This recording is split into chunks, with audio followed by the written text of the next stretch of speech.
오늘 주실 하나님 말씀은 누가복음 7장 17절에서 30절까지입니다. 한 절씩 교독하신 후에 마지막 절은 합독하겠습니다. 예수께 대한 이 소문이 온 유대와 사방에 두루 퍼지니라. 요한이 그 제자 중 둘을 불러 주께 보내어 이르되 오실 그이가 당신이니오니까 우리가 다른 이를 기다리오리이까 하라 하매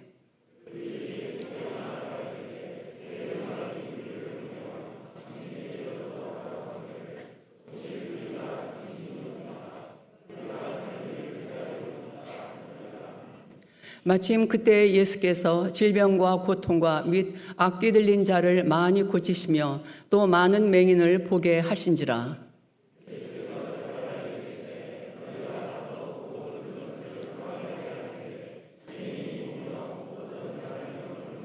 나병 환자가 깨끗함을 받으며 귀먹은 사람이 들으며 죽은 자가 살아나며 가난한 자에게 복음이 전파된다 하라. 누구든지 나로 말미암아 실족하지 아니하는 자는 복이 있도다 하시니라. 요한이 보낸 자가 떠난 후에 예수께서 무리에게 요한에 대하여 말씀하시되 너희가 무엇을 보려고 광야에 나갔더냐? 바람에 흔들리는 갈대냐? 그러면 너희가 무엇을 보려고 나갔더냐? 부드러운 옷 입은 사람이냐? 보라, 화려한 옷을 입고 사치하게 지내는 자는 왕궁에 있느니라. 선지자냐? 옳다. 내가 너희에게 이르노니 선지자보다도 훌륭한 자니라. 기록된 바 보라, 내가 내 사자를 내 앞에 보내노니 그가 내 앞에서 내 길을 준비하리라 한 것이 이 사람에 대한 말씀이라. 여자가 낳은 자 중에 요한보다 큰 자가 없도다. 그러나 하나님의 나라에서는 극히 작은 자라도 그보다 크니라 하시니 모든 백성과 세리들은 이미 요한의 세례를 받은지라. 이 말씀을 듣고 하나님을 의롭다 하되 바리새인과 율법 교사들은 그의 세례를 받지 아니하므로 그를 자신을 위한 하나님의 뜻을 저버리니라. 아멘. 김동춘 목사님 나오셔서 오실 그이가 당신이니까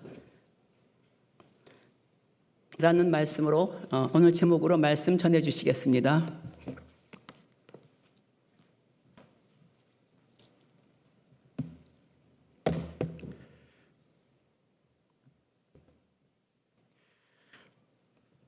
시대가 어두울수록 그리고 또 혼탁할수록 새로운 시대를 갈망하고 희망을 꿈꾸는 일이 여기저기에서 일어납니다. 시대를 일깨우고 새롭게 하는 일은 그 시대의 고통을 아파하고 그것을 뛰어넘는 예언자적 감수성을 지닌 영적 지도자를 통해서 일어나는데 바로 1세기에 있었던 세례 요한과 예수님이 바로 그런 인물이라고 할 수 있겠습니다. 우리 시대에도 기독교 안에 새로운 갱신운동이 일어났다가 사라지기도 하는데 그 운동이 과연 진정한 움직임이었던가 하는 것을 분별하는 것은 쉽지 않습니다. 여러분, 오늘 우리가 읽은 이 본문 말씀 세례 요한도 그러지 않았습니까? 자기 제자들을 보내서 오실 그이가 당신이니까. 예수님 말씀하시기를 인자로 인하여 실족하지 않는 자가 복이 있도다 이렇게 얘기하신 것을 보면 바로 진정한 어떤 새로운 움직임이 참된 것인가 그렇지 않은가 하는 것을 우리가 식별하는 거 쉽지 않다는 얘기죠. 아무래도 새로운 그 일이 진정한 것인가 하는 것을 알 수 있는 것은 과연 사람들이 그 일에 얼마나 호응을 하고 있는가, 사람들이 얼마나 많은 사람들이 그 메시지에 귀를 기울이는가 하는 것을 보면 알 수 있습니다. 그 일이 참으로 참된 일이라면 사람들은 거기에 힘을 보태줄 겁니다. 그리고 그 일에 자원하고 협력하면서 일하는 것을 보면 알 수 있습니다. 그 다음으로는 지속성입니다. 일관성이지요. 잠깐 하는 일은 누구나 다 할 수 있는데 지속적으로 하는 것은 어렵습니다.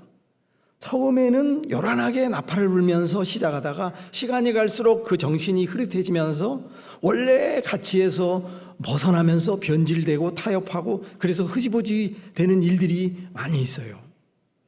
그렇게 되면 시대를 새롭게 하는 그 운동은 호응을 얻지 못하고 시들어버리고 말 것입니다. 복음서를 보면요, 예수 시대에 많은 종류의 종교 운동이 있었다는 것을 알 수 있습니다. 바리새파가 있었고 사두개파가 있고 에세네파가 있고 이런 그룹들이 이렇게 있는데, 그 가운데 이 각각의 운동에는 서로의 노선이 있었어요. 색깔이 있었단 말이죠. 바리새파와 사두개파 사람들은 타협주의자들입니다. 로마 제국과 우호적인 관계를 유지하면서 자기들의 종교 어떤 이 권력을 유지하고 보존하는 데 급급한 그룹이었다면, 아무래도 그 1세기에 가장 선명한 목소리를 냈던 사람들, 그리고 사람들에게 주목을 받은 그룹이 있다면 그것은 세례 요한과 예수 운동이었다, 이렇게 말할 수 있겠습니다. 세례 요한은 요단강에서 세례 운동을 펼칩니다. 마태복음 3장을 보면 요한이 요단강에서 세례를 베풀며 설교하는데 예루살렘과 온 유대와 요단강 사방에서 그에게 다 나와 자기들의 죄를 잡아가고 요단강에서 그에게 세례를 받더라, 이렇게 말하고 있습니다. 세례 요한의 이 움직임은 굉장히 새로운 운동이었죠.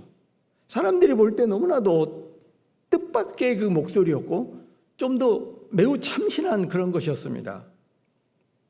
낙타 털옷을 입었다, 허리에 가죽들을 띄었다, 음식은 메뚜기와 석청이었다.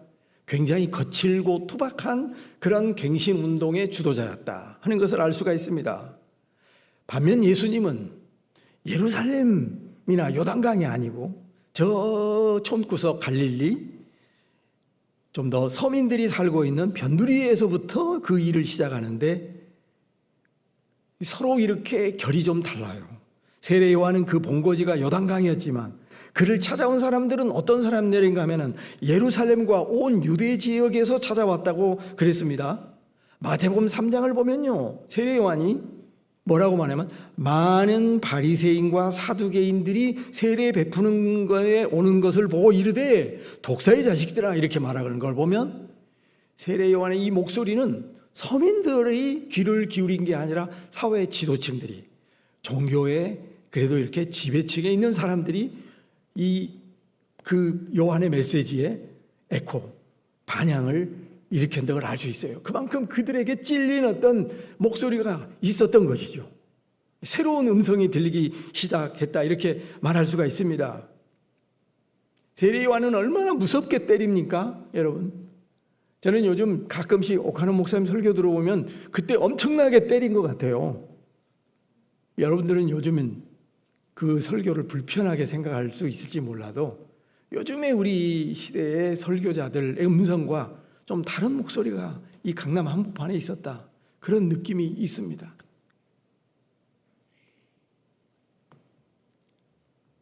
세례 요한은 그 시대의 사람들에게 회개의 설교를 외치면서 사람들에게 무뎌진 죄의 각성, 개인의 죄와 사회적 죄의 각성을 촉구를 했습니다. 그리고 그 회개에 응답한 사람들에게 죄 사함을 얻게 하는 세례를 베풀었습니다. 그래서 이 운동에 동조하는 사람들이 요한의 주위에 찾아오면서 요한의 제자단을 만들어 갔습니다. 성경을 보면, 복음서에 보면 요한의 제자들이 이런 말이 나옵니다. 예수님의 제자들만 있었던 게 아니에요. 세례 요한을 추종하는 그런 그룹들이 많이 있었다는 것을 알 수가 있습니다. 바로 세례 요한의 운동이 요단강에서 새로운 목소리가 일어나면서 많은 사람들에게 호응을 받고 귀를 기울이고 그 목소리가 정말 빈들에서 외치는 하나님의 음성으로 들려졌을 그때에 바로 예수님의 운동이 일어났습니다. 여러분, 제가 운동이라는 말을 쓰는 것을 처음부터 너무 이상하게 생각하지 마십시오. 무브먼트 아닙니까, 여러분? 예수님은 갈릴리를 중심으로 하나님 나라를 설교하면서 제자들을 규합하고 이 마을 저 마을을 이동하면서 병자들을 고치고 악령에 사로잡힌 사람들을 교정해 주면서 새로운 흐름을 만들어가고 있었습니다. 그런데 오늘 읽은 본문 말씀을 보면 누가복음 7장 17절, 그 앞에 16절에 이런 말씀이 있습니다. 모든 사람이 두려워하여 하나님께 영광을 돌려 이르되 큰 선지자가 우리 가운데 일어나셨다 하고 또 하나님께서 자기 백성을 돌보셨다 하더라. 여러분, 큰 선지자가 우리 가운데 일어나셨다. 큰 선지자, 예수님을 선지자로 생각을 했습니다. 예언자적인 운동을 했다고 생각을 한 것이죠. 이 사람이 등장을 이렇게 말했습니다. 그리고 나서 오늘 읽은 이 본문 첫 구절에 말하기를 예수께 대한 이 소문이 온 유대와 사방에 두루 퍼지니라. 누가복음을 잘 보면요, 벌써 누가복음 4장부터 예수님이 등장할 때부터 예사롭지가 않아요. 4장 14절을 보면 예수께서 성령의 능력으로 갈릴리에 돌아다니시니 그 소문이 사방에 퍼졌고 친히 여러 회당에서 가르치심에 뭇사람에게 칭송을 받으시더라. 복음서를 잘 읽어보면 예수님이 가는 곳마다 사람들이 놀랐다 이런 말이 나오잖아요. 놀랐다. 무엇에 놀랐을까요? 가르침에 놀랐다는 거죠. 예수님의 가르침은 옛 가르침과 달랐습니다. 뭔가 다른 게 있었어요. 이거 우리가 지금까지 듣지 못한 목소리였다는 거죠. 세례 요한의 목소리도 그랬지만 예수님의 말씀, 예수님의 설교, 예수님의 메시지가 새로웠습니다. 그래서 놀랐습니다. 예수님의 활동은 두 가지잖아요. 하나는 가르침, 두 번째는 치유 사역인데 군중들이 보인 반응은 전부 그 가르침에 놀랐고 귀신을 축출하고 병을 고치는 그의 능력을 보고 예수에 대한 소문이 널리 퍼져나갔다. 그랬습니다. 그래서 누가복음 4장 37절을 보면 이에 예수의 소문이 그 근처 사방에 퍼지니라.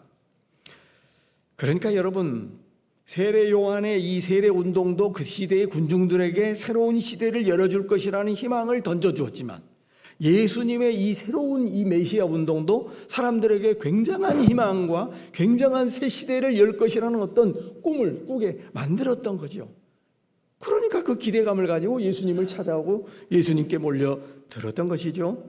시간이 지나면서 어떻게 보면 세례 요한의 운동보다 예수의 이 무브먼트가 훨씬 더 영향력이 있고 더 많은 저변을 확산하고 이렇게 확장되어 가고 있는 그런 모습이 보여졌습니다.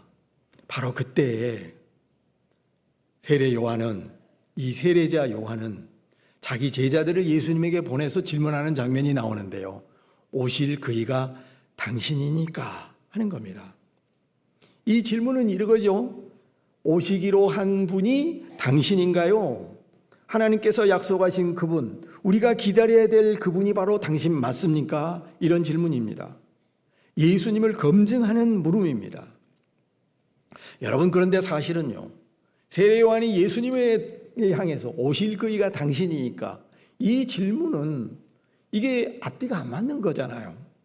왜냐하면 세례 요한은 예수님에게 세례를 베풀었습니다.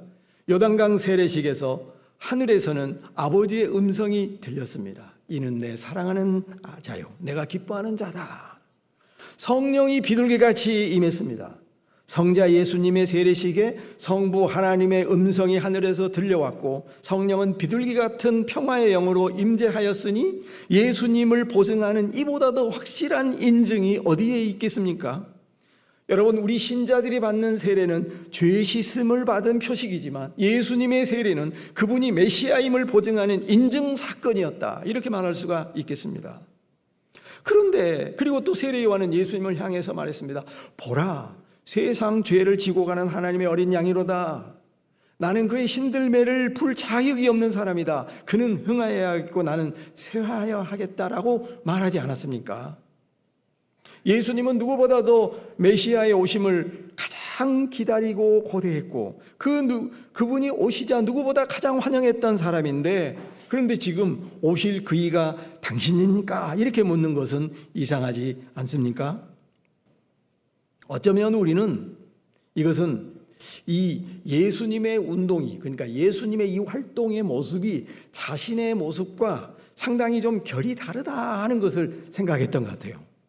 근데 우리가 가만히 생각하면 세례 요한의 이 메시지도 세례 요한의 메시지와 예수님의 메시지에 공통점이 있는데 그것은 하나님 나라였다는 것입니다. 두 사람 다 하나님 나라 복음을 선포했다는 것은 확실합니다. 그런데 세례 요한은 하나님 나라가 가까이 왔으니 회개하라, 천국이 가까이 왔다, 회개하라 이렇게 얘기를 했고 예수님도 회개를 말씀하셨는데 예수님도 역시 똑같은 하나님 나라 말씀을 하셨지요.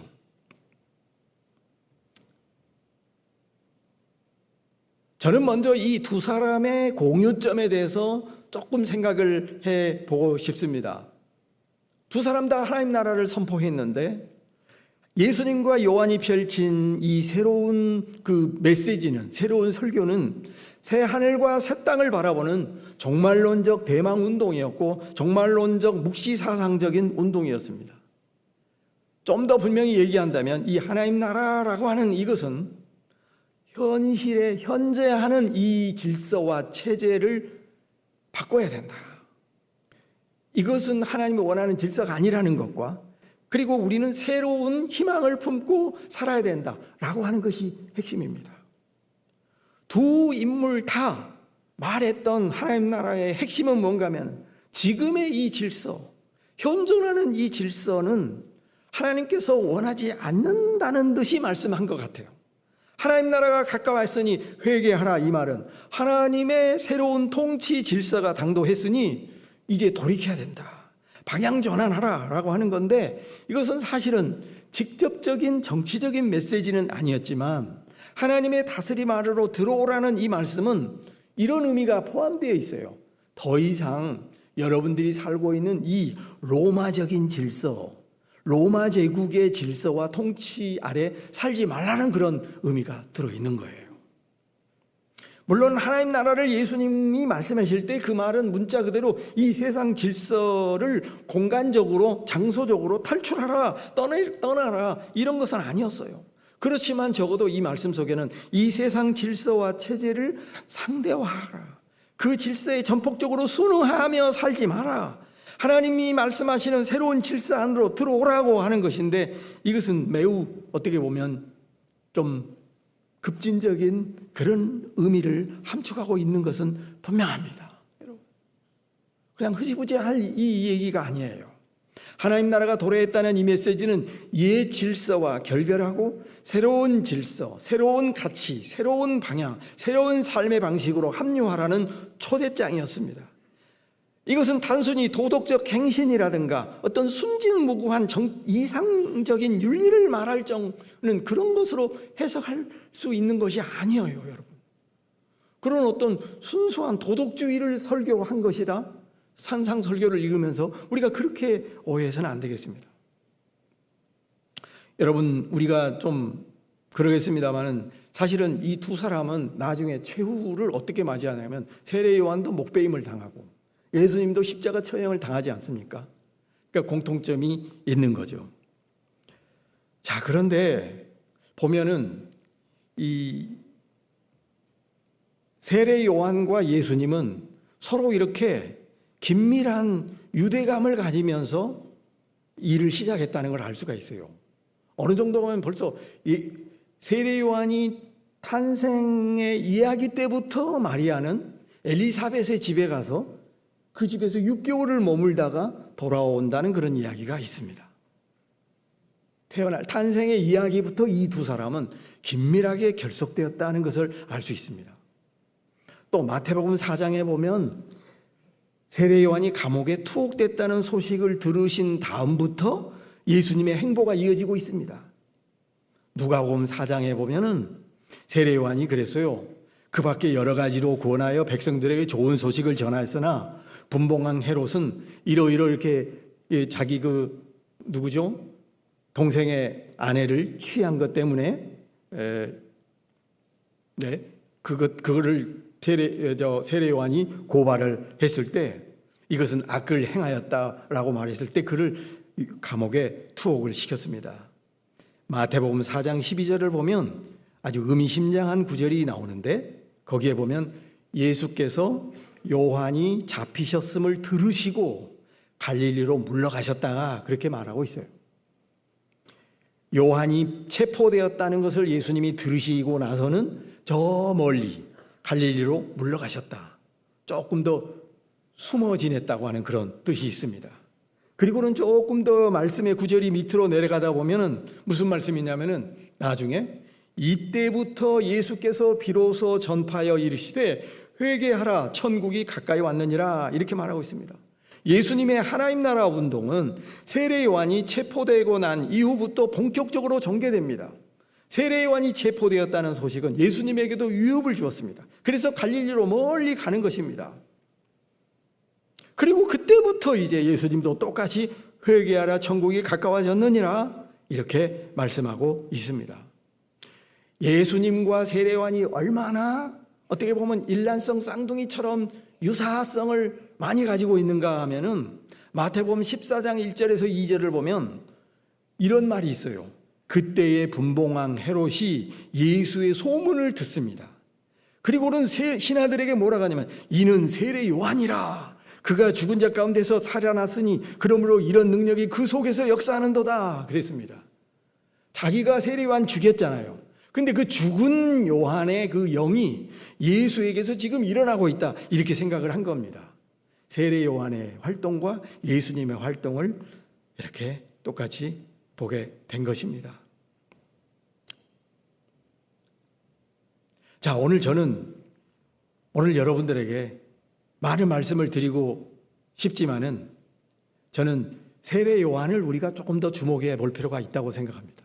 세례 요한이 예수님을 의심하고 검증하는 것처럼 보이지만 사실은 알고 보면 그만큼 요한의 마음속에는 이 새로운 새 시대를 여는 이 메시아 운동의 장본인이 예수님이신가 하는 것에 대한 의구심과 함께 그 마음속에는 보다 더 이러한 새로운 운동이 분명하게 일어나기를 갈망하는 그 갈망이 깊었다고 생각합니다. 그래서 세례 요한의 방식은 어떤 방식인가 하면 좀 더 사회 비판적이고 좀 직설적인 그런 방식을 택했어요. 특히 보면은 세례 요한은 이런 준비를 하면서 살펴보게 되는데 그 사회의 고위층에 대해서는 가차없는 비판을 했지만 백성들을 향해서는 부드러운 이야기를 했다는 것을 살펴보았습니다. 예를 들어서 마태복음에 보면은 세례를 받는데 사두개인과 바리새인들이 오는 것을 보고는 독사의 자식들아 이렇게 얘기를 했는데 저는 이게 모든 백성들에게 한 얘기인 줄 알았는데 가만히 보니까 그게 아니라 바로 그 마음을 바꾸지 않고 돌같이 굳어진 그런 사람들을 향해서 강하게 이렇게 얘기를 했더라고요. 그리고 여러 가지 얘기를 하지만은 그 가운데서 세례 요한은 누가복음 3장 18절에 보면 그 밖에 여러 가지로 권하여 백성에게 좋은 소식을 전하였다 이렇게 말하고 있어요. 백성들에게는 좋은 소식을 전하였으나 그러나 분봉왕 헤롯은 이런 말씀이 이렇게 나옵니다. 그러니까 세례 요한의 이 활동을 보면은 그 시대에 누적된 죄의 그 흐름에 대해서 분명한 목소리를 내려고 했고 그것이 사람들에게 그 시대의 권력자들에게 충돌이 일어나고 부딪힘이 일어났던 것이 사실입니다. 저는 이렇게 이 세례 요한처럼 그 어떤 목양적인 그 목회자라기보다는 이 사람은 어떻게 보면 사회 고발자이고 시대 비평가적인 예언자의 모습이 있는데 이것이 저는 목회라고 생각을 해요. 이것을 이제 어떤 학교에서도 사회적 목회다 이렇게 이제 얘기하는데 그건 뭐 특별한 것이 아닙니다. 목회가 사회 속으로 들어가서 그 시대의 모든 문제를 좀 더 이야기하고 하는 그런 것입니다. 어떤 목회는 교인들을 찾아가서 신방하고 어루만져주고 위로의 말씀을 전해주고 이런 것도 필요하지만 또 시대는 여러분 개인적인 인격 관계에서 이루어지는 것이 아니라 어떤 종교 지도자가 어떤 메시지를 던지는가 이게 또 중요하지 않습니까 여러분? 그 옛날에 김수환 추기경 같은 그런 역할 같은 거 이런 것들이 좀 필요하다고 생각합니다. 그래서 우리 시대의 기독교가 사실은 미시적으로 들어가 보면 사람들이 전부 다 좋은 사람들이고 목회자들도 다 찾아보면 성실하게 개교에서 목회를 열심히 하고 계시는데 우리 개신교는 우리 사회에서 너무나도 신뢰가 떨어져 있고 이렇게 혐오의 대상이 되고 있어요. 왜 그렇습니까? 이거 문제가 있는 거예요.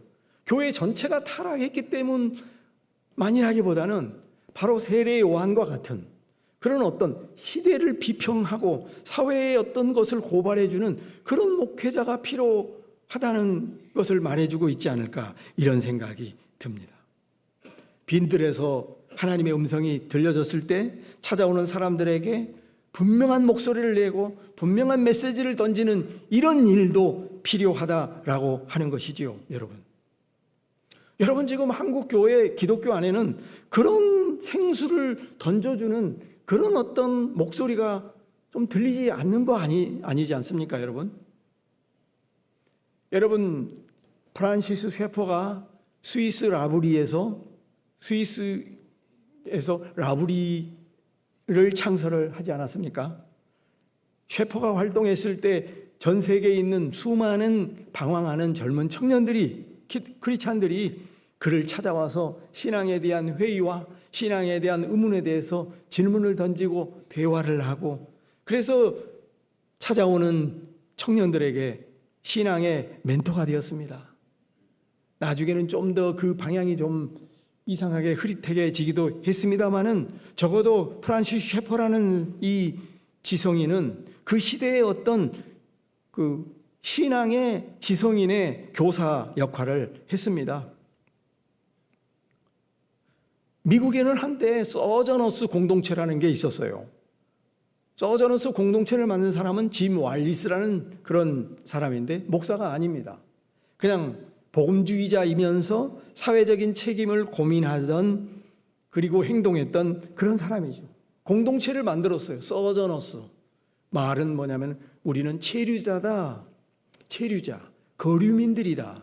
우리는 이 세상에 정박하는 사람이 아니라 이 세상에 임시 체류자다. 그 의식을 가지고 살아간다. 그런 어떤 특별한 공동체를 만들었습니다. 여러분, 도로시 데이도 있지 않습니까? 신비주의 영성가이죠. 목회를 하지 않았어요. 근데 그 목소리가 많은 사람들에게 많은 신선한 샘물을 던져주고 있습니다.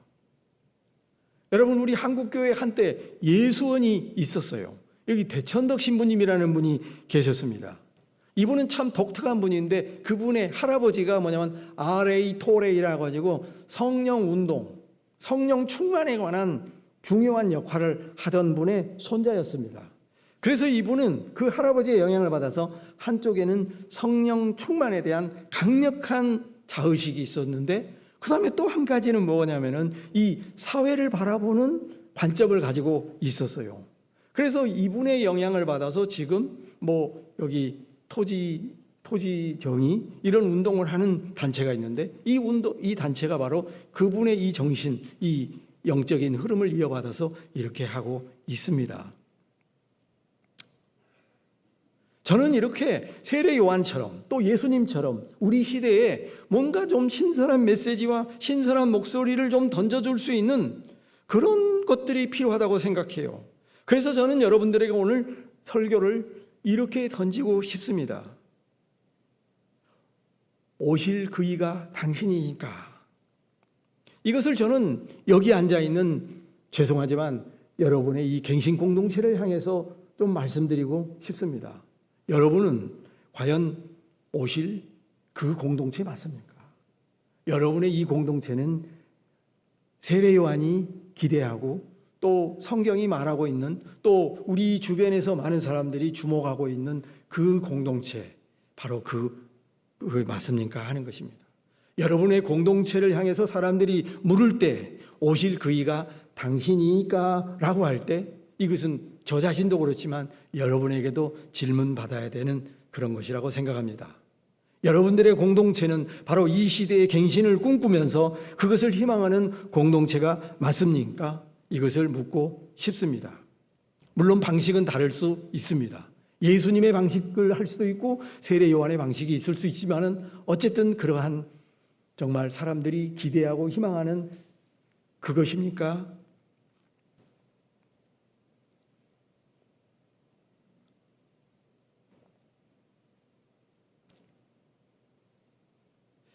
저는 우리들이 이 질문을 하려고 할 때 한번 우리 자신을 한번 생각해 볼 필요가 있다고 생각합니다. 오실 그이가 당신이니까 라고 했을 때 과연 우리는 우리의 이 목표에 맞는 그러한 공동체로 나아가고 있는가 한번 생각해 볼 필요가 있지 않겠나 하는 생각이 듭니다. 변화가 필요하다 이렇게 생각합니다. 그것은 어디서부터 시작이 돼야 될까라고 했을 때 저는 이런 생각을 좀 했습니다. 하나는 저는 이런 생각을 했어요.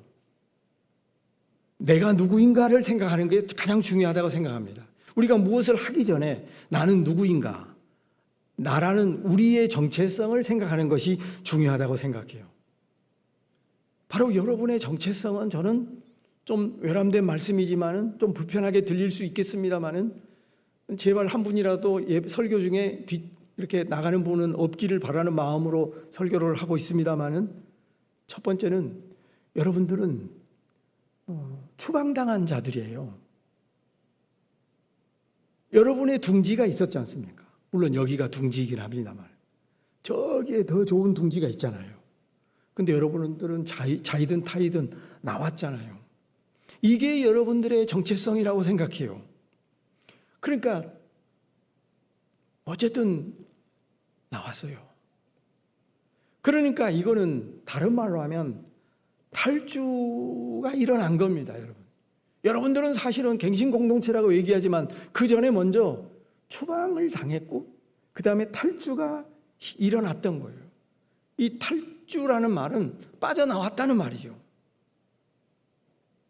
과거의 것으로부터 빠져나오는 일이 선행되어야만 새로운 것이 만들어질 수 있습니다. 구약 성경에 보면 하나님께서 이 세상을 선하게 창조하시는데 죄로 말미암아 타락이 시작되고 심화되고 이렇게 되었을 때 홍수로 새롭게 심판하시고 그러나 또다시 출애굽이 되면 하나님께서 새로운 탈주를 일으키시는데 여러분 이 출애굽은 다른 말이 아니라 탈출이라는 말이 아니라 결별을 의미한다고 합니다. 옛 것과 굿바이를 하는 것입니다. 나는 더 이상 거기에 몸담지 않겠다고 하는 그런 것입니다. 하나님의 목적은 출애굽의 목적은 여기에 있었던 거죠. 야곱의 자손들, 그 후예들은 너무나 오랜 세월 동안 애굽의 문화와 이교도적인 세계관과 생활 양식에 길들여져 있기 때문에 하나님께서는 그들을 아무것도 없는 광야 텅 빈 곳으로 내몰아야만 됐어요. 왜냐하면 애굽의 몸을 담고 있어서는 그들을 새롭게 지음받을 수가 없기 때문입니다. 그들이 탈주를 감행하기 전까지는 애굽이라는 것은 아무리 노예살이를 했지만 너무 정들었고 너무 선진적인 문명이 꽃피었던 곳이고 그래도 주인의 밥상에서 주는 부스러기만 먹어도 워낙 거대한 제국의 밥상이 그 혜택이 너무 많았기 때문에 그래서 탈주하기란 불가능했을 거예요. 그래서 하나님께서는 간역자를 보내서 힘들게 고통을 주고 억압하게 하고 도저히 살 수 없도록 만드는 그런 환경을 주셔가지고 그들은 하나님을 향해서 외치면서 하나님 저희들을 살려주십시오. 제발 여기서 빠져나가게 해주십시오. 그랬을 때 하나님께서 그들을 빼어내신 것입니다. 하나님은 그들로 하여금 애굽에서 탈주하도록 하셨습니다. 그래서 애굽과는 이제는 안녕을 고해라. 여러분, 저는 오늘 이 본문 말씀과 출애굽의 이 말씀을 우리가 연결해서 잘 생각해 보면 중요한 인사이트를 얻을 수 있다고 생각하는데요. 우리 예수님께서 질문을 던졌을 때 24절부터 뭐라고 얘기하냐면은 요한이 보낸 제자들이 떠난 다음에 무리들에게 뭐라고 했냐면 너희가 무엇을 보려고 광야에 나갔더냐? 바람에 흔들리는 갈대냐? 너희가 무엇을 보려고 나갔더냐? 부드러운 옷 입은 사람이냐? 보라 화려한 옷을 입고 사치하는 지네는 왕궁에 있느니라. 이런 얘기를 하고 있습니다. 예수님은 지금 예수님은 그 사람을 알려면 그 사람이 어디에 몸담고 있는가가 중요하다는 거예요. 예. 부드러운 옷 입은 사람은 왕궁에 있다는 거니까 거기서 그 사람을 찾을 게 아니고 광야에서 찾아야 된다는 거죠. 근데 그 세례 요한은 왕궁에 있지 않고 광야에 있고 빈들에 있다는 것입니다. 이 말은 무슨 말이냐면 우리가 아무리 정들었고 아무리 편안하고 안락한 어떤 혜택이 부여된 그런 공간이라 할지라도 그것이 만약에 잘못되었다면 어떤 방식을 통해서 하나님께서는 우리를 그것을 빠져나오게 만들고 그래서 새로운 공간으로 우리를 이주시키는데 바로 우리가 옮겨간 우리가 서 있는 내가 몸담고 있는 그 장소, 이 공간, 이것이 정말 중요하다고 하는 것입니다. 왜냐하면 우리가 어디에 서 있는가, 어디에 몸담고 있는가에 따라서 내 생각이 지배되고 있기 때문입니다. 여러분, 나를 지배하는 것은 생각이나 이성이 아니고요, 내 몸이에요. 몸은 거짓말을 모릅니다. 나도 모르는 사이에 내가 어느새 그쪽으로 가게 만드는 것은 정신이 아니라 습성화되어 있는 나의 몸입니다. 여러분, 내가 이집트 중앙 무대에 거하고 있으면요, 거기가 세상의 중심으로 보여요. 거기가 편해져요. 내가 애굽에 머물고 있는 한, 그곳에 몸담고 있는 한 결코 아무것도 바꿀 수가 없어요. 그러니까 먼저 나와야 돼요. 탈주가 선행되어야 새로운 창조가 시작됩니다. 그래서 여러분, 저는 그렇게 생각을 해요. 세례요한이 왜 이렇게 독서를 서슴지 않고 얘기했을까? 잃어버릴 게 없거든요. 그는 궁중에 있지 않기 때문에 손해볼 게 아무것도 없습니다. 홀로 광야에서. 그래서 마음껏 외칠 수가 있습니다. 광야가 요한의 거처이고 거기가 그의 사회적 존재의 자리였습니다. 사람은 어느 공간에 있을 때 자기 몸이 익숙한가, 즉 나의 아비투스가 어디에 있을 때 익숙한가, 이것에 의해 나의 판단력과 가치관, 지향점이 달라집니다. 생각이 아니고요, 정신이 아니고요, 몸이 있는 그 자리, 그 장소가 나의 바로 나라고 하는 것입니다. 여러분, 그래서 드리는 말씀은 여러분들이 바로 이 공간에 있다고 하는 것은 여기는 저쪽이 아니고 다른 큰 메가처치나 대형교회가 아니라는 생각을 해야 됩니다. 여기는 지금 건물은 메가처치 맞아요. 그렇지만 여러분의 그 어떤 정체성은 그렇지 않다는 말이죠.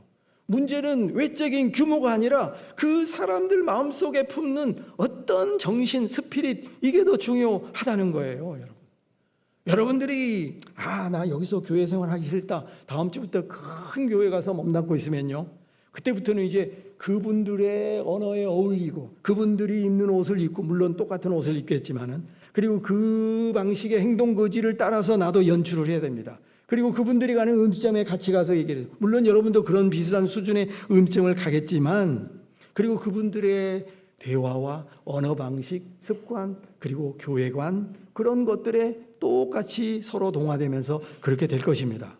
그렇게 되다 보면 거기가 바로 내가 있어야 될 삶의 자리가 되는 것입니다. 그렇기 때문에 우리가 여러분들이 갱신을 꿈꾼다면 나는 누구인가부터 생각을 해야 된다는 말씀을 드리고 싶은 것이죠. 우리가 무엇을 바꾸려면 나의 사회적 자리가 바뀌어지지 않으면 안 된다. 나의 사회적 자리가 그냥 우리 어떤 중심에 이렇게 붙들고 있고 이렇게 되면 어렵지 않겠는가. 성경은 사실은 추방당한 자들의 이야기가 전부는 아니지만, 그래도 보면 성경 메시지의 중심에는 가만히 보면 항상 이렇게 쫓겨난 사람들, 하나님께서 아브라함에게 약속을 주셨지만 그 약속의 자녀들이 거처한 것은 고센 지역, 고센이라는 곳이었잖아요. 가축을 치우는 거예요. 애굽 사람이 볼 때는 그건 정결하지 못하고 굉장히 저주스러운 불결한 속된 그런 장소였잖아요. 거기에 모인 사람들이, 그들이 바로 야곱의 후손들이 되고 그들이 결국은 애굽을 빠져나와서 하나님의 새로운 역사를 이루어 나갔습니다. 다윗과 함께한 사람들, 아둘람 굴에 모였던 사람들, 빚진 자, 원총한 자라고 이렇게 말하고 있습니다. 포로기 시대의 남은 자들, 바로 성경은 항상 이렇게 뭔가 변두리로 밀려난 사람들을 중심으로 해서 하나님의 새로운 역사가 일어난다는 것 분명히 있습니다. 여러분, 한국교회가 지금은 어떤 시대인 것 같지요? 저는 이게 대재앙의 시대라고 생각해요. 대재난이 지금 닥쳐 있다고 생각합니다. 우리가 코로나 팬데믹을 통해서 대재앙을 겪었잖아요. 레베카 솔릿이라는 여성 작가가 있는데, 레베카 솔릿, 이 사람이 쓴 특이한 책이 있는데, 이거는 남자들은 자꾸 나를 가르치려 든다, 이런 책을 썼어요. Men explain things to me. 남자들은 여러 가지를 나에게 설명하려 든다라고 하는 거죠. 또 그런 책을 썼네, 이렇게 생각했는데 이분이 또 다른 책을 썼더라고요. 그것은 이 폐허를 응시하라, 이거네요. 이게 무슨 말이냐면은 재난 속에서 오히려 새로운 유토피아가 꿈꿔진다는 거죠. 9.11 사태 일어나가지고 다 건물이 폭삭 무너졌을 때, 어떤 지역이나 어떤 곳에 엄청난 재난이 일어났을 때 그게 희망의 끝이 아니라 거기서 사람들은 새로운 방식을 생각하고 새로운 방식의 꿈을 꾸면서 그래서 새로운 역사가 일어난다고 하는 것입니다. 여러분, 너무 엄청난 재난이 부딪히면요, 국가도 우리를 돌보지 않는구나, 이런 생각을 하게 된다는 거죠. 희망의 막다른 골목길에 도달했을 때, 대재난이 끔찍하고 이렇게 왔을 때 사람들은 그 슬픔 때문에 좌절하는 것 같지만 그 슬픔을 넘어서서 새로운 것을 만들어 간다고 하는 것이죠.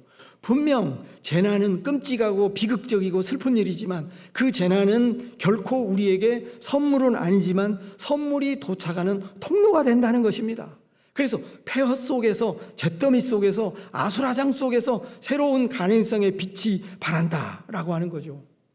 한국교회가 지금처럼 이렇게 어느 곳에서도 희망을 볼 수 없는 그런 곳에서 오히려 새로운 희망을 꿈꿀 필요가 있습니다. 여러분, 제가 설교 중에 좀 죄송한다고 말씀드리면서 설교를 하고 있습니다. 여러분들이 갱신하자고 모였잖아요. 여러분들은 무엇을 위해서 여기 모이셨나요? 이름을 잘못 붙인 거예요, 여러분. 갱신 공동체. 갱신이 여러분의 키워드가 돼버렸어요. 저희 식구들이 출석하는 교회가 설린교회인데요, 설린은 뭐냐면은 이웃을 사랑하는 교회예요. 저는 마음속으로 했습니다. 이 목사님 참 힘들겠다. 왜냐하면 늘 이웃을 사랑하는 일을 해야 되니까요. 그래서 그 교회 목사님은 정말 많이 이웃을 사랑합니다. 여러분들이 갱신이라는 말을 붙이는 이 순간부터 여러분의 어떤 닉네임, 여러분의 그 어떤 상징 자본은 바로 이거예요. 여러분들이 궁궐에서 편안하게 지내자고 모인 거 아지 않습니까? 광야로 나온 거잖아요. 광야로 나왔으면 광야스럽게 좀 투박하고 거칠게 가야지 너무 점잖게 부드럽게 가려고 하는 것은 아닌가요?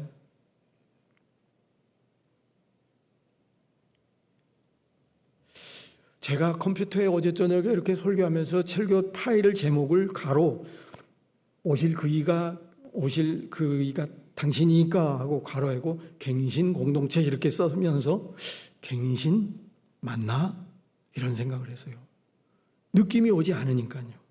여기가 지금 갱신 공동체 맞는가? 내가 내일 가서 설교하는 교회가 정말 갱신하려고 하고 개혁적이고 진취적인 그 교회 맞는가 하는 것이죠. 여러분, 수년 전에요, 여기에 와서 주일 설교를 하는 젊은 목회자들 가운데는 페이스북에다가 설교 끝나고 와서 이 설교의 자리에 부족한 사람이 설교한 것에 대해서 매우 감격스럽고 정말 그 소회를 밝히는 글들이 여러 개가 올라왔어요.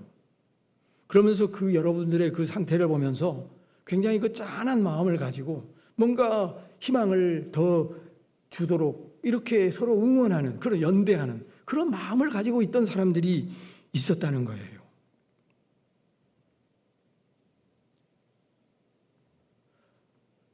저는 여러분들이 지금 이 공동체가 어쩌면 제가 잘 모릅니다만은 제가 좀 너무 쉽게 얘기하고 있는지는 모르겠지만 그 점에 대해서 여러분께 양해를 구합니다만은 이 공동체가 여러분의 이야기를 이뤄가고 있지는 않는가 하는 생각이 조금 들기도 해요.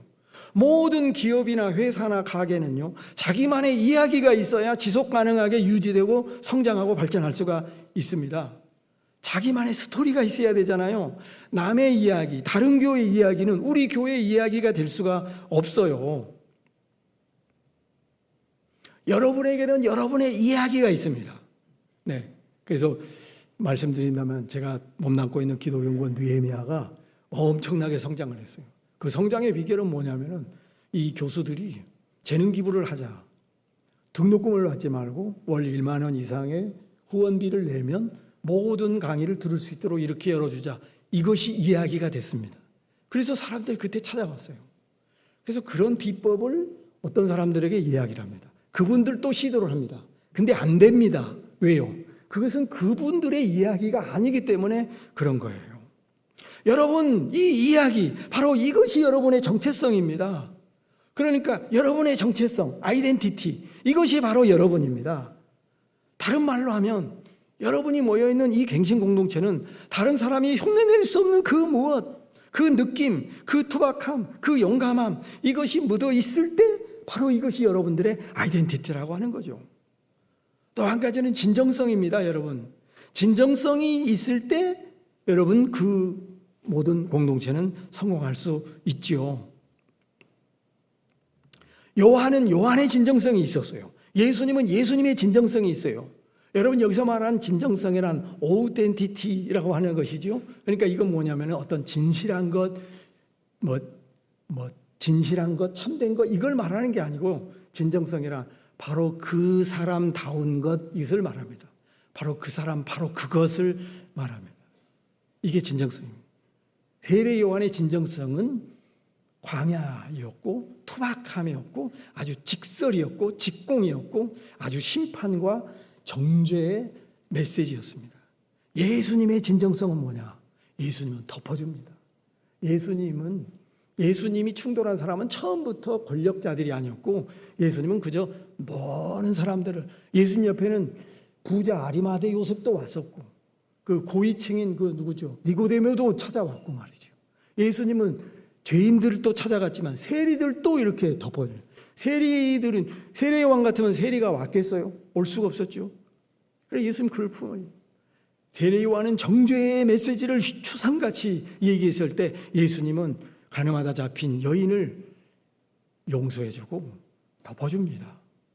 이게 예수님의 진정성이에요. 예수님의 길이 있어요. 세례 요한의 길이 있습니다. 방식은 다르지만 목표는 같습니다.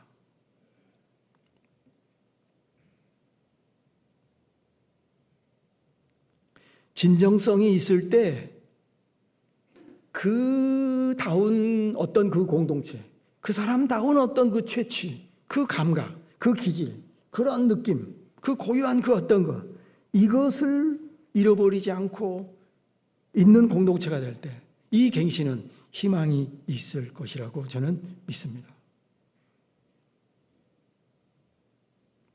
여러분들의 공동체가 정말 바라기는 이 시대의 사람들에게 좀 더 아름다운 어떤 대안을 던져주고 희망을 던져주고 그래서 교회에 희망이 있다 하는 것을 그 희망을 꿈꿀 수 있는 그런 공동체가 되기를 진심으로 기도합니다. 기도하겠습니다.